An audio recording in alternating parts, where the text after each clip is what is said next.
여러분은 왜 내가 이 땅에 태어나서 이렇게 살아가고 있는가에 대해 생각해 보셨을 겁니다.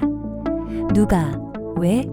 나하고 상의 없이 이 땅에 태어나게 해서 어쩔 수 없이 살아가게 하는가 말입니다. 세상에는 있는 모든 것에는 인과율이 적용되고 있습니다. 우리가 태어나서 이 땅에서 살아가고 있는 것에도 반드시 원인이 있는 것입니다. 오랜 시간 연구를 걸쳐 설계 제작된 인공지능 로봇보다 더 정교하고 과학적인 인간이 진화에 의해 우연히 생겨난 것이거나 아니면 그냥 태어났으니 살자라는 고민을 안 한다는 것은 누군가가 우리를 창조주 앞으로 가는 길에 눈과 귀를 막고 있다는 생각이 듭니다. 인간은 천지만물 자연 속에서 하나님께서 계심을 알 수 있습니다. 하나님이 계심을 모른다고 핑계댈 수 없습니다. 하나님은 왜 세상을 만드시고 우리를 이 땅에서 태어나게 살아가게 하셨을까요? 창조주이신 하나님께서 왜 우리를 이 땅으로 보내셨는가? 우리가 왜 이 땅에 태어나야만 했는가에 대한 이야기를 하겠습니다. 하나님은 왜 천지창조를 하시고 인간과 선악과를 만드시고 시간을 출발시키셨을까요? 성경에 보면 하나님께서는 불순종하고 타락한 인간을 벌하려 하시지 않고 오직 예수 그리스도로 인하여 구원을 받게 하려 정하셨습니다. 그래서 우리 인생의 역사가 시작된 것입니다. 하나님께서 무엇인가를 작정하시고 일을 시작하신 것입니다. 회개와 구원의 역사를 펼치신 것입니다. 무슨 동화 같은 이야기를 하고 있냐는 분도 계실 것입니다. 성경의 양은 목자의 음성을 안다고 하셨습니다. 그러나 이런 사실이 믿겨지는 게 성도입니다. 성경에 의하면 하나님께서는 천지를 창조하시고 아담과 하와를 만드셨습니다. 하나님께서 그들에게 복을 주시며 하나님께서 이르시되 생육하고 번성하여 땅에 충만하라. 땅을 정복하라. 바다의 물고기와 하늘의 새와 땅에 움직이는 모든 생물을 다스리게 하셨습니다. 하나님께서는 보기에 아름답고 먹기에 좋은 나무가 나게 하시고 동산 가운데에 생명나무와 선악을 알게 하는 나무를 만드셨습니다. 하나님께서 아담과 하와에게 명하여 이르시되 동산의 각종 나무와 열매는 네가 임의로 먹되 선악을 알게 하는 나무의 열매는 먹지 말게 명하셨습니다. 네가 먹는 날에는 반드시 죽으리라고 하셨습니다. 그러나 아담과 하와는 하나님의 말씀을 어기고 동산 한가운데에 있는 선악과를 먹었습니다. 여기에서 유의해서 봐야 할 것은 하나님께서 선악과를 동산 한가운데에 두셨다는 것입니다. 이렇게 하나님께서 천지를 만드시고 보기에 아름답고 먹기에 좋은 선악과를 만드시고 동산 한가운데에 두셨습니다. 하나님께서 아담과 하와가 하나님의 말을 거역할 것을 모르고 계셨다고 생각하시는 분들은 안 계실 것입니다. 하나님은 아담과 하와가 선악과를 따먹을 것이라는 것을 아셨습니다.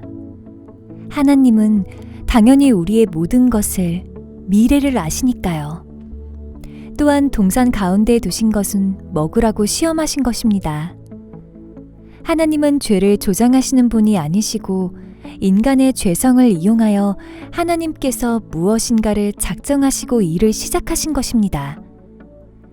인간은 하나님의 첫 번째 시험을 통과하지 못하고 거역하고 넘어지는 불순종의 존재였습니다.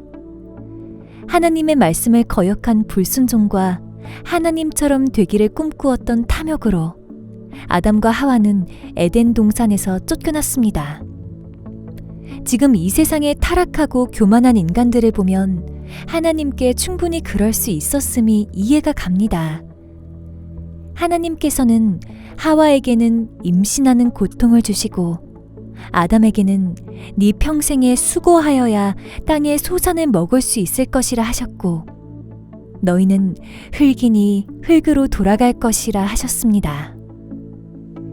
그러나 하나님께서는 아담과 하와를 에덴 동산에서 내쫓으시며 언약의 말씀을 하셨습니다.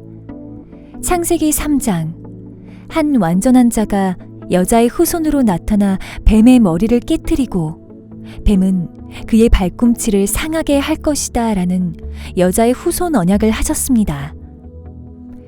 그리스도께서 여자의 후손으로 태어나 우리 죄를 대신하여 십자가에서 죽으시나 부활하사 뱀으로 상징된 사단을 멸하실 것이라는 언약을 주신 것입니다. 하나님께서는 우리가 살아날 수 있는 길도 열어두신 것입니다.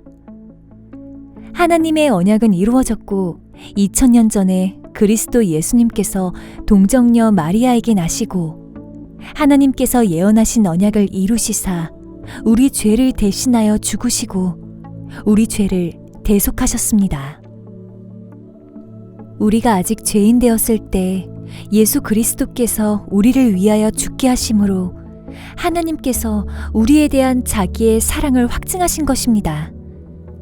하나님께서는 우리같이 타락한 인간을 이렇게 사랑하십니다.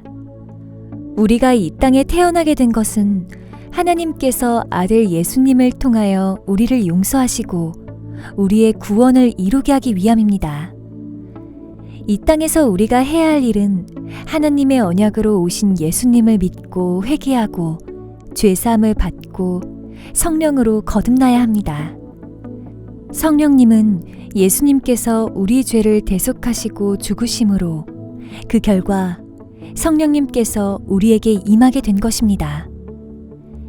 요한복음 14장에 의하면 예수님께서 부활 승천하시며 보혜사 성령께서 임하시며 영원히 우리 성도와 함께 하실 것이라 약속하셨습니다. 우리는 이 땅에서 예수님을 믿고 이 땅에서 죽기 전에 우리 죄를 회개하고 구원을 보혜사 성령님의 인치심을 받아야 합니다. 이 인생의 역사 속에서 나 자신이 얼마나 하나님 앞에서 타락했고 나에게서는 죄밖에 나오는 것이 없다는 것을 자각하고 독생자이신 아들 예수님을 우리 죄를 대속하기 위한 제물로 드리게 하신 하나님의 사랑이 얼마나 크신 것임을 진심으로 깨닫게 될 때 그러한 자들만이 진정한 회개를 하게 되는 것입니다. 그러한 자에게 하나님께서 성령님께서 임하시는 것입니다. 나 자신이 얼마나 죄인인가 더 많이 깨닫는 자들은 하나님의 더 크신 은혜를 알게 되는 것입니다. 우리는 인생의 역사 속에서 그것을 깨달아야 합니다.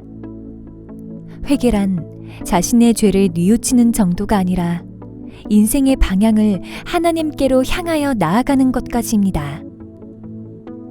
구원은 교회 나가서 헌금 많이 하고 11조 많이 하고 봉사 많이 하고 교회를 몇 개 개척한다고 구원을 받는 것이 아닙니다. 또한 이러한 것을 많이 해야 상급을 받는 것이 아닙니다. 하늘나라에서까지 인간 세상에서와 같이 많이 일한 자에게 많이 주고 적게 일한 자에게 적게 주는 차등 상급을 기대하고 있는 사람이 있다면 모두 잘못된 신앙입니다. 구원은 우리의 행위에서 오는 것이 아니고 예수님의 의로 받는 것입니다. 우리가 하나님 앞에 내어놓는 의는 예수 그리스도의 의입니다.